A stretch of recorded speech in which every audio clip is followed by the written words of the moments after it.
జాతి గౌరవం గురించి అలనాడు స్వర్గీయ ఎన్టీ రామారావు గారు పెట్టిన ఒక పార్టీ, అదే ఒక చరిత్ర,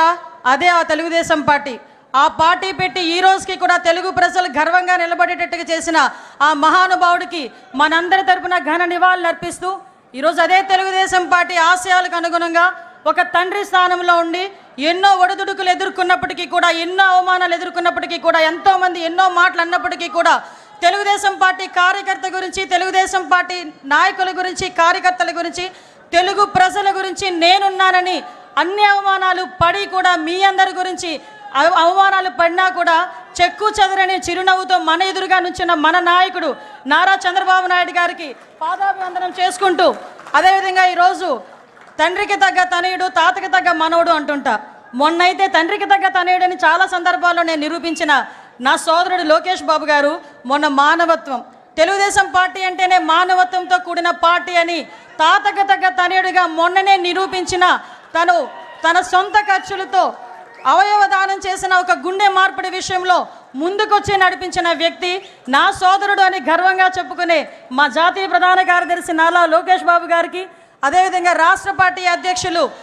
పల్లా శ్రీనివాసరావు గారికి, ముఖ్యంగా ఈ వేదికను అలంకరించిన అతిరథ మహారథులు. ఇందులో నేను చాలా చిన్నదాన్ని, ఎందుకంటే 83వ సంవత్సరం నుంచి కూడా తెలుగుదేశం పార్టీ గురించి ఎన్నో త్యాగాలు చేసి ఈ రోజుకి ఇక్కడికి తెలుగుదేశం పార్టీ ఉంటే మనం ఉన్నామనుకునే విధంగా ఉన్న తెలుగుదేశం పార్టీ నాయకులందరికీ కూడా మరొకసారి శిరస్సు వంచి పాదాభివందనం చేస్తూ,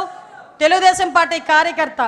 నా కోసం పుట్టిన పార్టీ, నా జాతి కోసం పుట్టిన పార్టీ, నా కుటుంబం కోసం పుట్టిన పార్టీ. ఈ పార్టీ జెండా ఎన్ని ఒడిదుడుకులున్నా కూడా కిందన పడకూడదు అని, పడే సందర్భం వచ్చినా కూడా కిందన పడనివ్వకుండా 2 చేతులతో ఒడిసి పట్టుకొని ధైర్యంగా గుండె నిబ్బరం చేసుకొని గుండెను చీల్చుకుంటూ బయటకు వచ్చిన జెండాను పట్టుకున్న ప్రతి కార్యకర్తకి కూడా పేరు పేరున శిరస్సు వంచి పాదాభివందనం చేస్తున్నా. ఎందుకంటే ఈరోజు తెలుగుదేశం పార్టీ బలగం తెలుగుదేశం పార్టీ కార్యకర్తలే. ప్రతిసారి తెలుగుదేశం పార్టీ అధినాయకుడు మా నారా చంద్రబాబు నాయుడు గారు చెప్తుంటే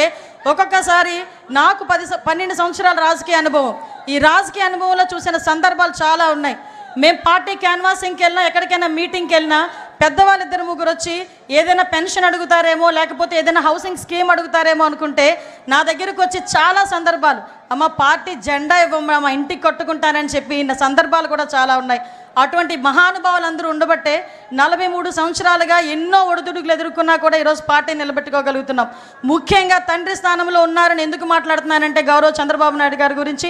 ఏదైతే పార్టీ ఈరోజు మన సిద్ధాంతం,